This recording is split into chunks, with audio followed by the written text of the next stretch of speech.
السلام علیکم. ٹیلی اسکول کے اس ایجوکیشن پروگرام میں خوش آمدید. یہ پروگرام ٹی وی پر حکومت پاکستان اور سبق فاؤنڈیشن کی شراکت سے پیش کیا جا رہا ہے. اس کے لیسنز پاکستان کے تمام تعلیمی بورڈز بشمول کیمبرج کے سلیبس کے مطابق تیار کیے گئے ہیں، جس میں ایجوکیشنل کانٹینٹ سبق فاؤنڈیشن پرووائڈ کر رہی ہے. سبق فاؤنڈیشن کی ویب سائٹ سبق ڈاٹ پی کے پر کے جی سے 12ویں جماعت تک ویڈیوز اور پریکٹس ٹیسٹ بالکل مفت دستیاب ہیں. آج کے انگلش لیسن میں انگلش گرامر میں سے ٹائپس آف سینٹنسز، جیرنڈز اور انفینیٹیوز کے ٹاپکس کو کور کیا جائے گا. یہ ٹاپکس پاکستان کے تمام تعلیمی بورڈز اور کیمبرج میں کلاس 10 کے کورس کے اندر موجود ہے. اس ویڈیو لیکچر کی مدد سے جو مقصد ہم حاصل کر سکیں گے وہ یہ ہے کہ آپ سیکھ سکیں گے پہچان اور استعمال کمپاؤنڈ کمپلیکس سینٹنس کا. اس کے علاوہ جیرنڈز اور انفینیٹیوز کی پہچان بھی سیکھیں گے. آج کے لیسن اور اس سے منسلک تمام ویڈیو لیکچرز کو گھر بیٹھ کے دیکھنے کے لیے آپ سبق ڈاٹ پی کے کی ویب سائٹ پہ جا سکتے ہیں اور وہاں فری ویڈیو لیکچرز کے ساتھ ساتھ پریکٹس ٹیسٹ بھی موجود ہیں، جنہیں دیکھ کر آپ اپنے کانسیپٹس کو پختہ کر سکتے ہیں اور امتحانات میں ٹیوشن لیے بغیر شاندار نمبر حاصل کر سکتے ہیں. یہ سب کچھ سبق ڈاٹ پی کے کی ویب سائٹ پر بالکل مفت دستیاب ہے.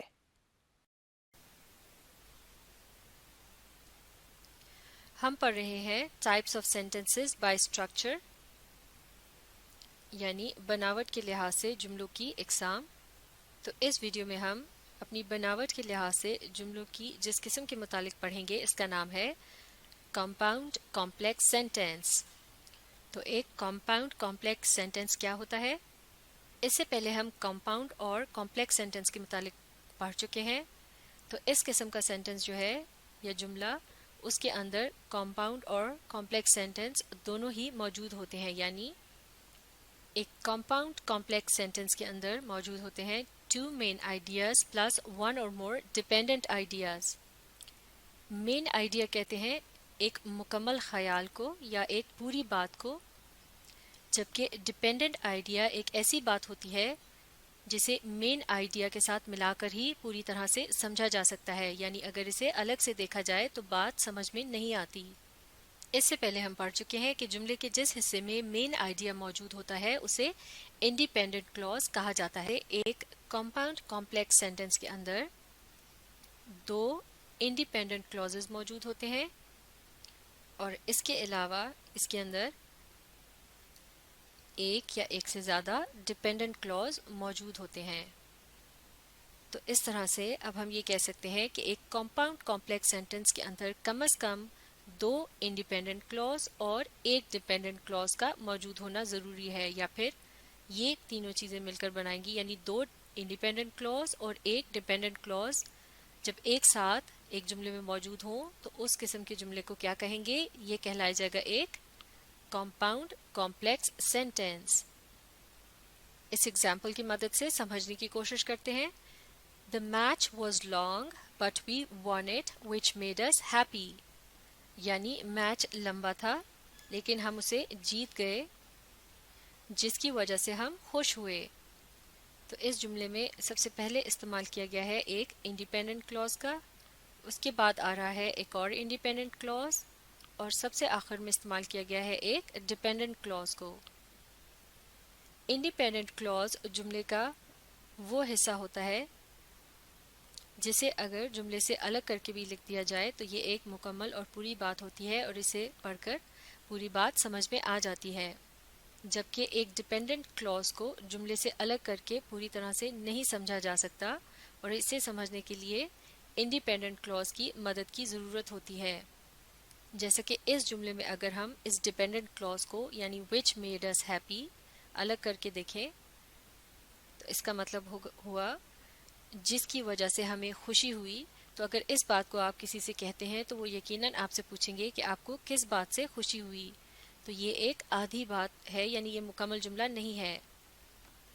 لیکن جب اس حصے کو اس پورے جملے کے اندر شامل کرتے ہیں تو پوری بات سمجھ میں آ جاتی ہے کہ میچ طویل تھا یا لمبا تھا لیکن ہم اسے جیت گئے جس کی وجہ سے ہمیں خوشی ہوئی.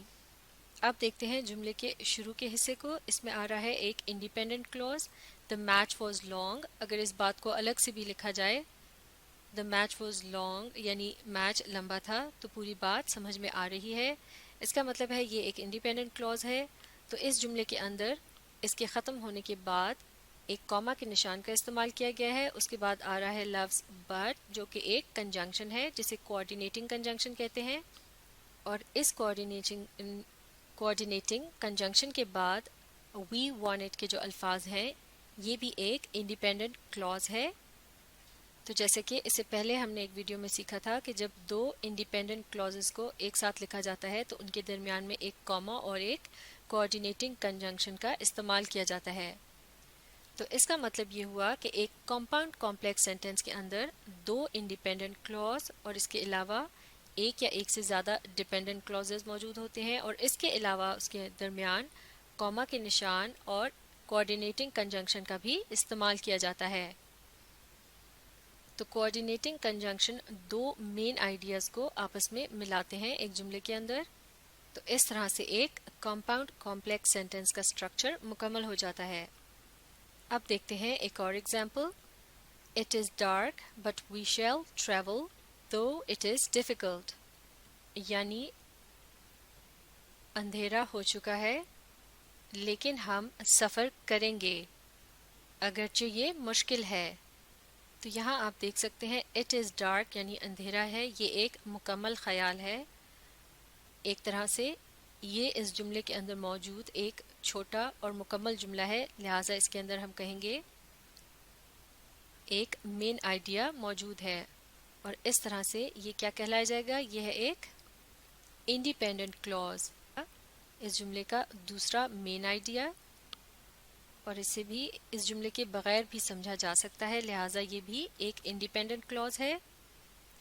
جبکہ اس جملے کا یہ جو تیسرا اور آخری حصہ ہے دو اٹ از ڈیفیکلٹ یعنی اگرچہ یہ مشکل ہے یہ بات ایک مکمل خیال نہیں ہے بلکہ اسے ہم کہیں گے یہ ہے ایک ڈیپینڈنٹ آئیڈیا.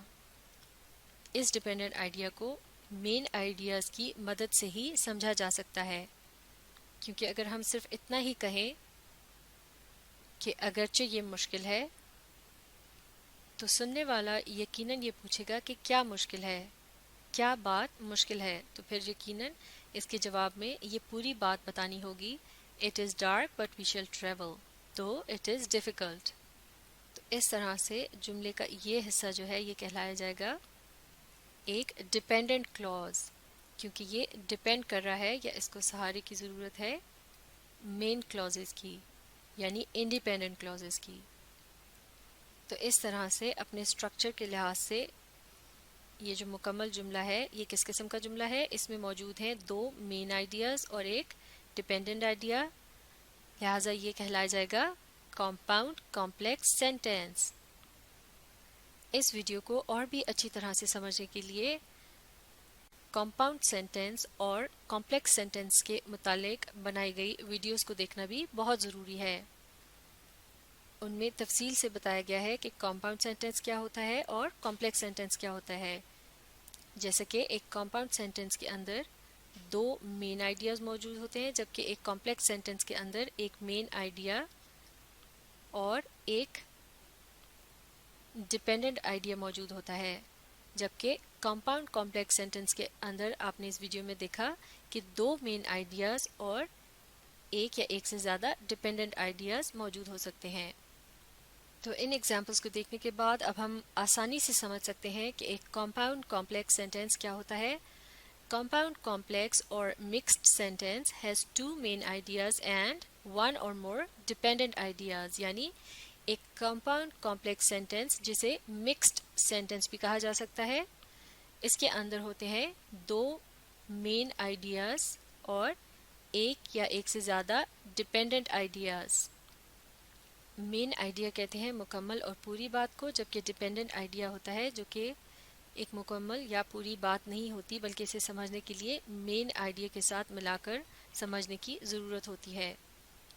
تو یہ تھی کمپاؤنڈ کمپلیکس سینٹینس کی پہچان. اسے اچھی طرح سے سمجھنے کے لیے آپ اس ویڈیو کو ری پلے کیجئے اور اس کے ساتھ ساتھ پڑھنے اور سمجھنے کی کوشش جاری رکھیے۔ اس کے علاوہ آپ اخبار اور مختلف کتابوں میں سے کمپاؤنڈ کمپلیکس سینٹنسز کو تلاش کرنے کی کوشش کیجئے اور ساتھ ساتھ انہیں لکھنے کی مشق جاری رکھیے۔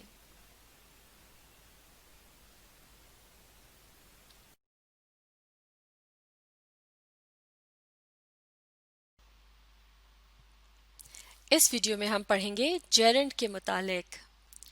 جیرنڈ کہتے ہیں ایک ایسے لفظ کو جو ایک ورب کے آخر میں لیٹرز آئی این جی کا اضافہ کرنے سے بنتا ہے۔ اور ورب کیا ہوتے ہیں؟ یہ وہ الفاظ ہوتے ہیں جن کی مدد سے کسی بھی ایکشن یعنی عمل کے متعلق پتہ چلتا ہے۔ مثال کے طور پر ریڈ یعنی پڑھنا، یہ ہے ایک عمل۔ ریڈ کے آخر میں لیٹرز آئی این جی کا اضافہ کیا تو بن گیا ریڈنگ۔ اس کے علاوہ جیرنڈز کے متعلق خاص بات یہ ہوتی ہے کہ انہیں ناؤنز کے طور پر استعمال کیا جاتا ہے، یعنی پہلے ایک ورب کے آخر میں لیٹرز آئی این جی کا اضافہ کیا جاتا ہے اور اس سے جو لفظ بنتا ہے، جس طرح یہاں ہے ہمارے پاس لفظ ریڈنگ، اسے پھر ایک ناؤن کے طور پر جملے میں استعمال کیا جاتا ہے اور تب یہ کہلاتا ہے ایک جیرنڈ۔ مثال کے طور پر اس ایگزامپل کو دیکھتے ہیں۔ Swimming is very good for the body, یعنی تیرنا جسم کے لیے بہت اچھا ہے۔ تو اب لفظ سوئمنگ جو کہ بظاہر ایک ورب لگ رہا ہے کیونکہ سوئمنگ کا مطلب ہے تیرنا، یعنی یہ ایک عمل ہے، اسے اس جملے میں استعمال کیا گیا ہے اس جملے کے سبجیکٹ کے طور پر، یعنی وہ چیز جس کے متعلق اس جملے میں کچھ بتایا جا رہا ہے۔ اور جیسے کہ اس سے پہلے ہم سیکھ چکے ہیں کہ جب کسی لفظ کو سبجیکٹ کے طور پر استعمال کیا جاتا ہے تو وہ ناؤن یا پروناؤن ہوتا ہے، یعنی ناؤن یا پروناؤنس کو ہی سبجیکٹ کے طور پر استعمال کیا جاتا ہے۔ لہٰذا یہاں اب لفظ سوئمنگ جو کہ بظاہر ایک ورب ہے، اسے ایک ناؤن کے طور پر استعمال کیا گیا ہے اور یہ بنا ہے ورب سوئم سے، اور اس کے آخر میں لیٹرز آئی این جی آ رہے ہیں، اور چونکہ جملے کے اندر اسے ایک ناؤن کے طور پر استعمال کیا گیا ہے لہٰذا اسے ہم کیا کہیں گے؟ یہ ہے ایک جیرنڈ۔ بالکل صحیح۔ تو اس طرح سے جیرنڈ کیا ہوتا ہے؟ یہ ایک ایسا لفظ ہوتا ہے جو کہ ورب کے آخر میں لیٹرز آئی این جی لگانے سے بنتا ہے اور اسے جملوں کے اندر ناؤن کے طور پر استعمال کیا جاتا ہے۔ اب دیکھتے ہیں یہ ایک اور example. Smoking is not good for health, یعنی تمباکو نوشی صحت کے لیے اچھی نہیں ہے۔ تو اس جملے میں کس چیز کے متعلق بات ہو رہی ہے؟ اسموکنگ یعنی تمباکو نوشی کے متعلق۔ تو یہ ہے اس جملے کا سبجیکٹ۔ سبجیکٹ کے طور پر جن الفاظ کا استعمال کیا جاتا ہے وہ زیادہ تر ناؤنز ہوتے ہیں، لیکن اگر اس لفظ کو غور سے دیکھا جائے تو یہ دراصل ایک ورب سے بنا ہے جو کہ ہے اسموک، اور اس کے آخر میں لیٹرز آئی این جی کا اضافہ کر دیا گیا ہے اور اسے اس جملے کے اندر ایک ناؤن کے طور پر استعمال کیا گیا ہے۔ تو اس طرح سے اس جملے کے اندر لفظ اسموکنگ جو ہے یہ کیا ہے؟ یہ ہے ایک جیرنڈ۔ اب دیکھتے ہیں ایک اور example. Reading is my hobby, یعنی پڑھنا میرا مشغلہ ہے یا شوق ہے۔ تو اب یہ بتائیے اس جملے میں سبجیکٹ کون سا لفظ ہے؟ بالکل صحیح، یہ ہے لفظ ریڈنگ۔ تو اس جملے میں ریڈنگ کے متعلق اس طرح سے بات کی جا رہی ہے جیسے یہ کسی چیز کا نام ہو، جبکہ دراصل یہ ورب سے بنا ہے اور وہ ورب ہے ریڈ یعنی پڑھنا، اور آخر میں لیٹرز آئی این جی کا اضافہ کر دیا گیا ہے اور اسے اس جملے میں ناؤن کے طور پر استعمال کیا گیا ہے، لہٰذا یہ کیا ہے؟ یہ بن گیا ہے ایک جیرنڈ۔ تو ان ایگزامپلس کو سمجھنے کے بعد اب ہم آسانی سے بتا سکتے ہیں کہ جیرنڈ کیا ہوتا ہے۔ A gerund is formed by adding letters ing to a verb، یعنی جیرنڈ بنتا ہے ایک ورب کے آخر میں لیٹرز ing کا اضافہ کرنے سے۔ It functions as a noun، اور یہ ایک ناؤن کا کام دیتا ہے یا پھر اسے جملوں کے اندر ناؤن کے طور پر استعمال کیا جاتا ہے۔ تو یہ تھی جیرنڈ کی پہچان. اسے اچھی طرح سے سیکھنے کے لیے آپ اس ویڈیو کو ریپلے کیجئے اور اس کے ساتھ ساتھ پڑھنے اور سمجھنے کی کوشش جاری رکھیے. اس کے علاوہ آپ اخبار اور کتابوں میں سے جیرنڈ کو تلاش کر کے انہیں لکھنے کی مشق بھی کیجئے.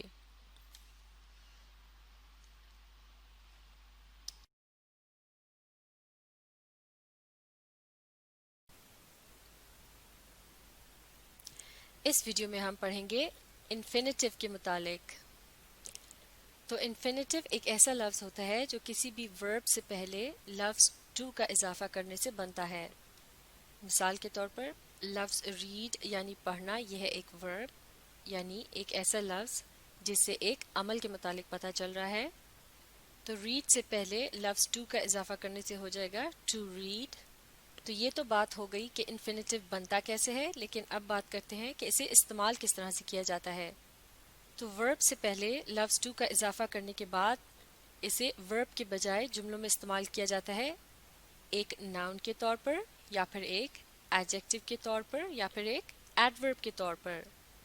ناؤن کہتے ہیں کسی بھی جگہ، شخص یا چیز کے نام کو، جبکہ ایڈجیکٹو وہ لفظ ہوتا ہے جو کہ ناؤن کو ڈسکرائب کرتا ہے یا اس کے متعلق کچھ بتاتا ہے. اور ایڈورب وہ لفظ ہوتا ہے جو کہ ورب کو ڈسکرائب کرتا ہے یا ورب کے متعلق کچھ بتاتا ہے.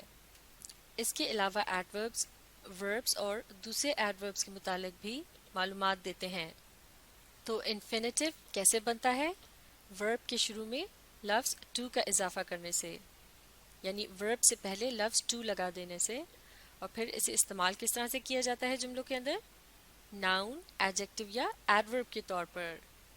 اب اسی بات کو جملوں کی مدد سے سمجھنے کی کوشش کرتے ہیں. سارا لائکس ٹو ریڈ یعنی سارا کو پڑھنا پسند ہے. تو اس جملے میں لفظ سارا جو ہے وہ اس جملے کا سبجیکٹ ہے جس کے متعلق کچھ بتایا جا رہا ہے کہ اسے کچھ پسند ہے.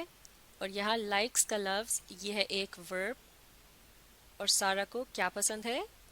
ٹو ریڈ یعنی پڑھنا. تو یہ ہے اس جملے کا آبجیکٹ. آبجیکٹ وہ چیز ہوتی ہے جو کہ عمل میں شامل ہوتی ہے یا جس پر عمل کیا جاتا ہے. اور آبجیکٹ کے طور پر زیادہ تر ناؤنز وغیرہ کا استعمال کیا جاتا ہے، ناؤن یا پروناؤنز کا. تو اس جملے میں جن الفاظ کو ناؤن کے طور پر استعمال کیا جا رہا ہے ان میں ہے لفظ ریڈ جو کہ دراصل ایک ورب ہے، اور اس کے شروع میں اضافہ کر دیا گیا ہے لفظ ٹو کا، اور پھر اسے ایک ناؤن کے طور پر اس جملے میں استعمال کیا گیا ہے. تو اس طرح سے اب یہ کہلایا جائے گا ایک انفینیٹیو. اب دیکھتے ہیں ایک اور example. To read is her hobby یعنی پڑھنا اس کا مشغلہ ہے یا پڑھنا اس کا شوق ہے. اس جملے میں ٹو ریڈ یعنی پڑھنا اس جملے کے سبجیکٹ کے طور پر استعمال ہو رہا ہے، جبکہ لفظ از جو ہے وہ اس جملے میں ورب کے طور پر استعمال کیا گیا ہے، اور ہابی ہے آبجیکٹ. تو جیسے کہ ہم اس سے پہلے سیکھ چکے ہیں کہ عام طور سے زیادہ تر ناؤن یا پھر پروناؤن کو جملے کے سبجیکٹ کے طور پر استعمال کیا جاتا ہے. تو اس طرح سے اس جملے میں جن الفاظ کو ناؤن کے طور پر استعمال کیا گیا ہے یہ دراصل بنے ہیں ایک ورب سے. ورب ہے ریڈ اور اس کے شروع میں لفظ ٹو کا اضافہ کیا گیا ہے. معاف کیجیے گا، اس لفظ سے پہلے لفظ ٹو لگا دیا گیا ہے، اور اس کے بعد اسے اس جملے کے اندر ایک ناؤن کے طور پر استعمال کیا جا رہا ہے. اس طرح سے یہ اب کیا کہلایا جائے گا؟ یہ ہے ایک انفینیٹیو.